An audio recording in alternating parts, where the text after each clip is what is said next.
Hi, everyone. Welcome to our Matilda Read Aloud. I am going to read the next chapters. This is let me go ahead and make sure. We are on Lavender, chapter 12, and we're going to read chapter 12, Lavender, and chapter 13, the weekly test. So go ahead and follow along. If you would like reading credit for the day, you can go ahead and answer the questions on the bottom where the comments are, and you can send them to your teacher. So here we go. In the middle of Lavender. In the middle of the first week of Matilda's first term, Miss Honey said to the class, "I have some important news for you, so listen carefully. You too, Matilda, put that book down for a moment and pay attention." Small, eager faces looked up and listened. "It is the headmistress's custom," Miss Honey went on, "to take over the class for some period each week. She does this with every class in her school, and each class has fixed a day and fixed time. Ours is always 2 o'clock on Thursday afternoons, immediately after lunch. So tomorrow, at 2 o'clock, Miss Trunchbull will be taking over from me for one lesson. I shall be here as well, of course, but only as a silent witness. Is that understood?" "Yes, Miss Honey," they chirped. "A word of warning to you all," Miss Honey said. "The headmistress is very strict about everything. Make sure your clothes are clean, your faces are clean, and your hands are clean. Speak only when spoken to. When she asks you a question, stand up at once before you answer it. Never argue with her. Never answer back. Never try to be funny. If you do, it'll make her angry. And when the headmistress gets angry, you better watch out." "You can say that again," Lavender murmured. "I am quite sure, Miss Honey, that she will be testing you on what you are meant to have learned this week, which is your 2's times tables.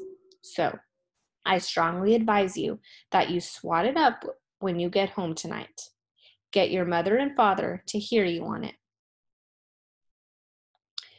"What else will she test us on?" someone asked. "Spelling," Miss Honey said. "Try to remember everything you have learned these past few days. And one more thing, a jug of water and a glass must always be on the table here when the headmistress comes in. She never takes a lesson without that. Now, who will be responsible for seeing that it's there?" "I will," Lavender said at once. "Very well, Lavender," Miss Honey said. "It will be your job to go to the kitchen and get the jug and fill it with water and put it on the table here with a clean, empty glass just before the lesson starts." "What if the jug's not in the kitchen?" Lavender asked. "There's a dozen of headmistress's jugs and glasses in the kitchen," Miss Honey said. "They are used all over the school." "I won't forget," Lavender said. "I promise I won't." Already, Lavender's scheming mind was going over the possibilities that this water jug had opened up for her. She longed to do something truly heroic. She admired the older girl Hortensia to distraction for the daring deeds that she performed in the school. She also admired Matilda, who had sworn her to secrecy about the parrot job, and she bought off at home. And she also got a hair oil switch which had bleached her father's hair. It was her turn now to become a heroine if she could only come up with a brilliant plot.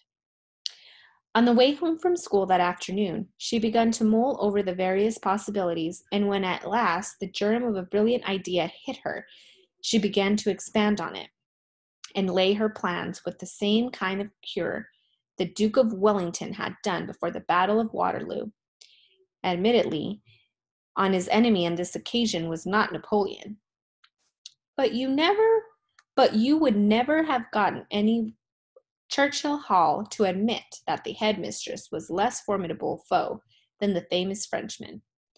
Great skill would have to be exercised, Lavender told herself, and a great secrecy observed if she would ever come out of this exploit alive. There was a muddy pond at the bottom of Lavender's garden, and this was the home of the colony of newts.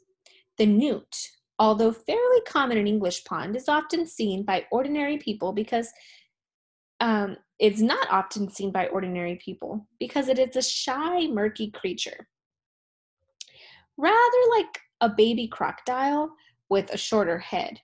It is quite harmless, but doesn't look like it. It's about 6 inches long, very slimy and greenish gray skin on top of that orange-colored belly underneath. It is, in fact, an amphibian, which can live in and out of water. That evening, Lavender went to the bottom of the garden, determined to catch a newt. They are swiftly moving animals and not easy to get hold of. She lay on the bank of a long time, waiting patiently until she spotted a whopper. Then, using her school hat as a net, she swooped in and caught it, and she had lined her pencil with the box pond weed ready to receive the creature. But she discovered that it was not easy to get the newt out of the hat and into the pencil box. It wiggled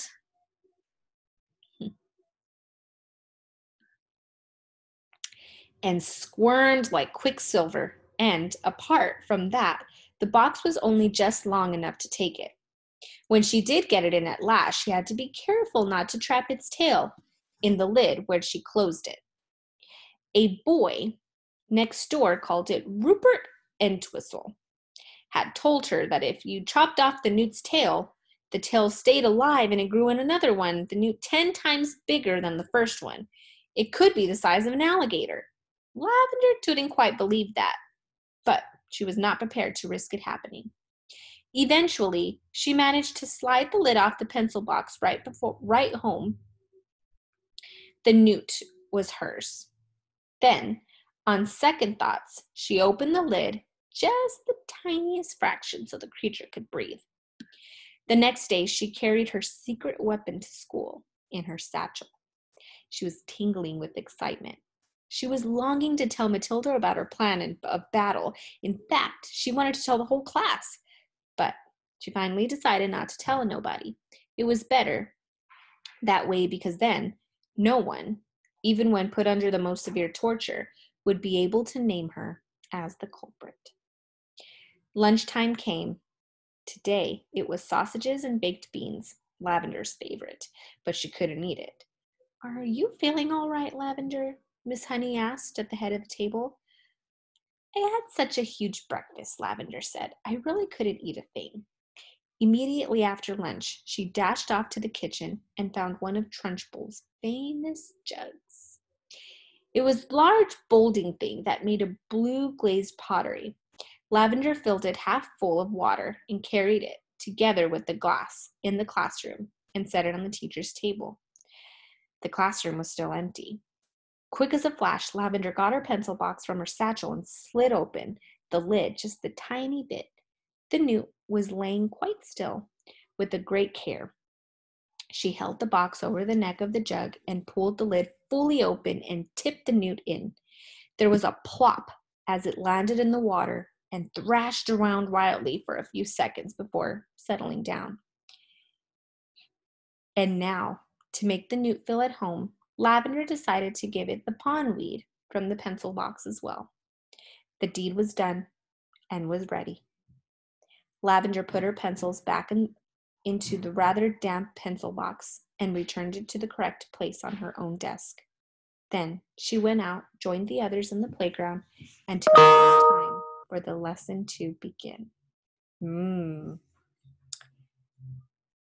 Let's see what's going to happen next. So Lavender just put the newt in the Trunchbull's water jug. So you can just imagine how crazy that's going to be. So let's see. The weekly test. This is chapter, let me make sure, the weekly test, chapter 13. At 2:00 sharp, the class assembled, including Miss Honey, who noted that the jug of water and the glass were in the proper place. Then she took the position standing right at the back. Everyone waited. Suddenly, in marched the gigantic figure of the headmistress in her belted smock and green breeches. "Good afternoon, children," she barked. "Good afternoon, Miss Trunchbull," they chirped. The headmistress stood before the class, legs apart, hands on hips, glaring at the small boys and girls who sat nervously at their desks in front of her. Not a very pretty sight, she said. Her expression was one of the utter distaste, as though she was looking at something a dog had done in the middle of the floor. What a bunch of nauseating little warts you are. Everyone had the sense to stay silent. It makes me vomit, she went on. To think that I'm going to have to put up with a load of garbage like you in my school for the next 6 years. I can see that I'm going to have to expel as many of you as possible, as soon as possible, to save myself from the round ben. She paused, snorted several times. It was a curious noise. You can hear the same sort of thing if you walk through a riding stable of horses and you're being fed. I suppose, she went on, your mothers and fathers tell you that you're wonderful. Well, I'm here to tell you that you're the opposite. You better believe me. Stand up, everybody. They all got up quickly on their feet. Now, put your hands in front of you. As I walk past you, I want you to turn them over to see if they're clean on both sides. The Trunchbull began to slow march along the rows of desks, inspecting the hands, and went until she came onto a small boy in the second row. What's your name? She barked. Nigel, the boy said. Nigel what? Nigel Hicks, the boy said. Nigel Hicks what? The Trunchbull bellowed. She bellowed so loud that she nearly blew the little cap off the window. That's it, Nigel said, unless you want my middle name as well. He was a brave little fellow, one that could see that he was trying not to be scared by the Gorgon who towered over him. I do not want your middle names, you blister, the Gorgon bellowed. What is my name? Miss Trunchbull, Nigel said. Then use it when you address me. Now, let's try again. What is your name? Nigel Hicks, Miss Trunchbull, Nigel said. That's better, the Trunchbull said. Your hands are filthy, Nigel. When did you last watch them? Well, let me think, Nigel said. It's rather difficult to remember exactly. It could have been yesterday, or it could have been the day before. The Trunchbull's whole body and face seemed to swell up, as though she was being inflated by a bicycle pump. I knew it, she bellowed. I knew as soon as I saw you that you were nothing but a piece of filth. What is your father's job, a sewage worker? He's a doctor, Nigel said, and a jolly good one. He says that we're so covered with bugs and away in a bit and extra dirt never hurts anyone. I'm glad he's not my doctor, the Trunchbull said. And why, might I ask, is there a baked bean on the front of your shirt? We had them for lunch, Miss Trunchbull. And do you usually put your lunch on the front of your shirt, Nigel? Is that what this famous doctor father of yours has taught you to do? Baked beans are hard to eat, Miss Trunchbull. They keep falling off my fork. You are disgusting, the Trunchbull bellowed. You are a walking germ factory. I don't wish to see any more of you today. Go and stand in the corner of on one leg with your face to the wall. But, Miss Trunchbull, don't argue with me, boy. I'll make you stand on your head. Now do as you're told. Nigel went. Now, stay where you are, boy, while I test you on your spelling to see if you've learned anything at all this past week. And don't turn around and talk to me. Keep your nasty little face to the wall. Now then, spell right. Which one? Nigel asked. The thing you do with the pen, or the one that means the opposite of wrong. He happened to be an unusually bright child, and his mother had worked hard with him at home, spelling and reading. The one with the pen, you little fool. It to us is 3 minutes, so we'll never forget it. She teaches a lot of words in 3 minutes. And what exactly is this magic method? Miss Honey asked the headmistress. I'll show you. piped the brave Nigel again, coming to Miss Honey's rescue. Can I put my other foot down and turn around, please, while I show you? You may do neither, snapped the Trunchbull. Stay as you are and show me the same. All right, said Nigel, wobbling crazy on his one leg. Miss Honey gives us a little song. Oh, I lost my place. Oh, Miss Honey gives us a little song about each word, and we'll sing it together and we learn to spell it in no time. Would you like to hear a song about difficulty? I should be fascinated, the Trunchbull said, in a voice dripping with sarcasm. Here it is, Nigel said. Mrs. D, Mrs. I, Mrs. F, F, I, Mrs. C, Mrs. U, Mrs. L, T, Y. That spells difficulty. Ha, perfectly ridiculous, snorted the Trunchbull. Why are all these women married? And anyway, you're not meant to teach poetry. You're meant to be teaching spelling. Cut it out in future, Miss Honey. But it does teach them some of the harder words wonderfully well, Miss Honey murmured. Don't argue with me, Miss Honey, the headmistress thundered. Just do as you're told. I shall now test the class on the multiplication tables to see if Miss Honey has taught you anything at all that put in direction.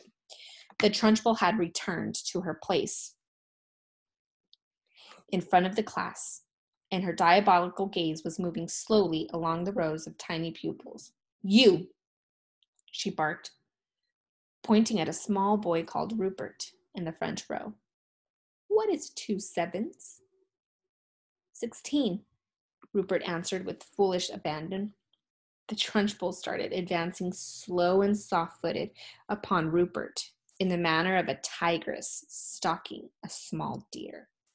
Rupert suddenly became aware of the danger signals and quickly tried again. It's 18, he cried. 2 sevens are 18, not 16. You ignorant little slug, the Trunchbull bellowed. You witless weed, you empty-headed hamster, you glob of glue. She had now stationed herself directly behind Rupert, and suddenly she extended a hand the size of a tennis racket and grabbed the hair of Rupert's head in her first. Rupert had a lot of golden-colored hair. His mother thought it was beautiful, and behold the look of delight in allowing it to grow extra long. The Trunchbull had a great dislike for long hair on boys, as she had for plaits and pigtails on girls, and she was about to show it. Excuse me. She took a firm grip on Rupert's long golden tresses, and with her giant hand, and then by raising her muscles in her right arm, she lifted the helpless boy clean out of his chair and held him aloft. Rupert yelled. He twisted and squirmed and kicked the air and went yelling on like a stuck pig, and Miss Trunchbull bellowed, 2 sevens is 14. 2 sevens are 14. I'm not letting you go till you say it. From the back of the class, Miss Honey cried out, Miss Trunchbull, please let him down. You're hurting him. All his hair might come out. And well it might, if he doesn't stop wiggling, snorted the Trunchbull. Keep still, you squirming worm. It really was quite an extraordinary sight to see this giant headmistress dangling the tiny boy in the air and the spinning and twisting like something at the end of the string, swerking off his head off. Say it, bellowed the Trunchbull. Say 2 sevens are 14. Hurry up, or I'll start jerking you way down your hair, and it'll really come out, and we'll have enough to stuff a sofa. Get on with it, boy. Say 2 sevens are 14, and I'll let you go. 2 sevens are 14, gasped Rupert. Whereupon the Trunchbull, true to her word, opened her hand and quite literally let him go. He was a long way off the ground, and she released him, and he plummeted to the earth with a hit on the floor and bounced like a football. Get up and stop whimpering, the Trunchbull barked. Rupert got up and went to his desk, massaging his scalp with both hands. Ow, it must hurt. The Trunchbull returned to the front of the class. The children sat there, hypnotized. None of them had seen anything quite like this before. It was splendid entertainment. It was better than a pantomime. But with one big difference. In this room, there was an enormous human bomb in front of them, which was liable to explode and blow someone bits at any moment. The children's eyes were received on the headmistress. I don't like small people, she was saying.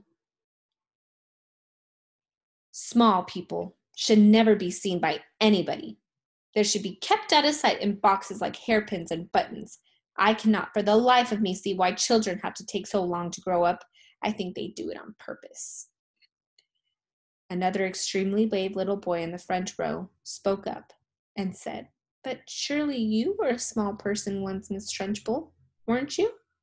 I was never a small person, she snapped. I have been large my whole life, and I don't see why others can't do the same. But you must have started out as a baby, the boy said. Me? A baby? Shouted the Trunchbull. How dare you suggest such a thing? What cheek! What infernal insolence! What's your name, boy? And stand up when you speak to me. The boy stood up. My name is Eric Ink, Miss Trunchbull, he said. Eric what? The Trunchbull shouted. Ink, the boy said. Don't be, boy, there's no such name. Look in the phone book, Eric said. You'll see my father there under Ink. Very well, then, the Trunchbull said. You may be Ink, young man, but let me tell you something. You're not indelible. I'll be very soon rub you out and try to get clever with me. Spell what? I don't understand, Eric said. What do you want me to spell? Spell what? Spell the word what? W-O-T? Eric said, answering too quickly. There was a nasty silence. I'll give you one more chance, the Trunchbull said, not moving. Ah, yes, I know, Eric said. It's got an H in it. W-H-O-T. It's easy. In 2 large strides, the Trunchbull went behind Eric's desk, and there he stood, a pillar of doom towering over the helpless boy. Eric glanced fearfully back over his shoulder at the monster.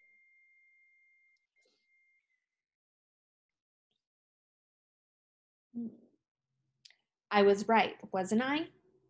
He murmured nervously. You were wrong, the Trunchbull barked. In fact, you strike me as a sort of poisonous little pockmark.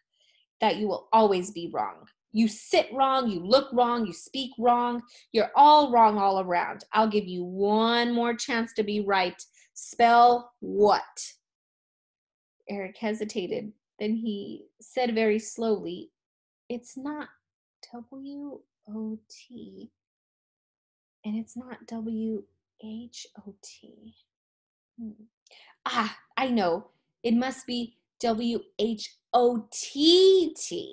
Standing behind Eric, the Trunchbull reached and took his whole body by his ears, one each hand piercing them between the forehand and her thumb. Oh. Ow! Eric cried. Ow, you're hurting me. I haven't started yet, the Trunchbull said briskly, and now, taking a firm grip of his 2 ears, she lifted the body off his seat and held him aloft. Like Rupert before him, Eric squealed the house down. From the back of the closet, Miss Honey cried out, Miss Trunchbull, don't! Please let him go!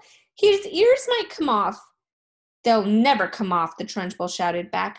I have discovered through long experience, Miss Honey, that the ears of a small boy are stuck very firmly to their heads. Let him go, Miss Trunchbull, please, begged Miss Honey. You could damage him, you really could. You could wrench them right off.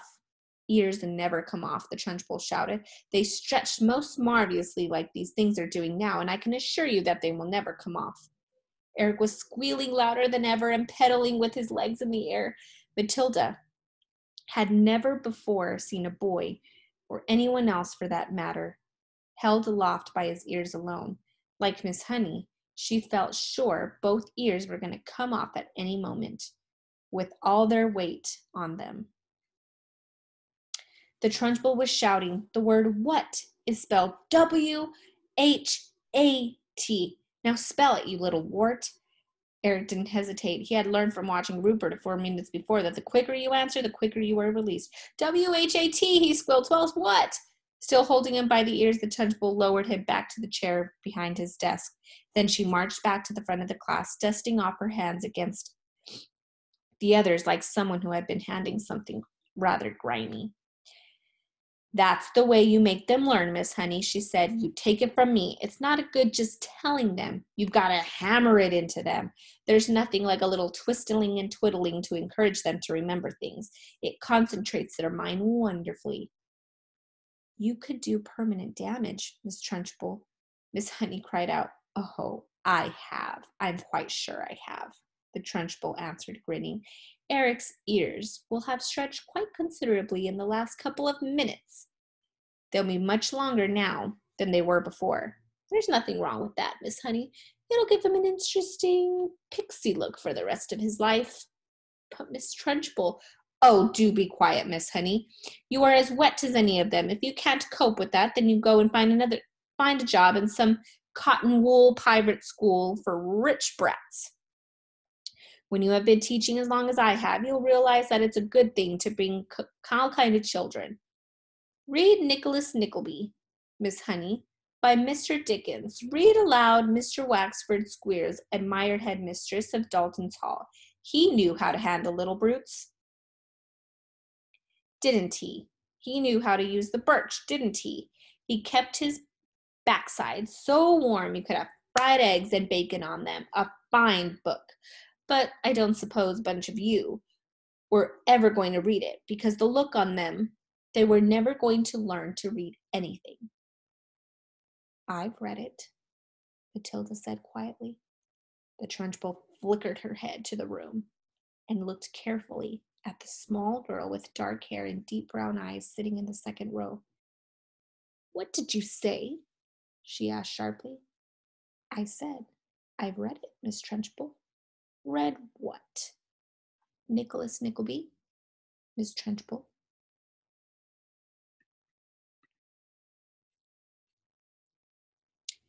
And that is the end of that chapter. And good thing, because I needed to load it. So, for the next chapter, Miss Hendricks will read the next chapter, 14 and 15. So hope you liked these chapters. Miss Trunchbull is really nasty, but I think something's going to happen. Just kind of thinking about the plan that Lavender had, and also not sure how Matilda's going to handle the Trunchbull after what she did to Rupert and Eric. I can't wait to see what happens. See you next time. Bye, guys.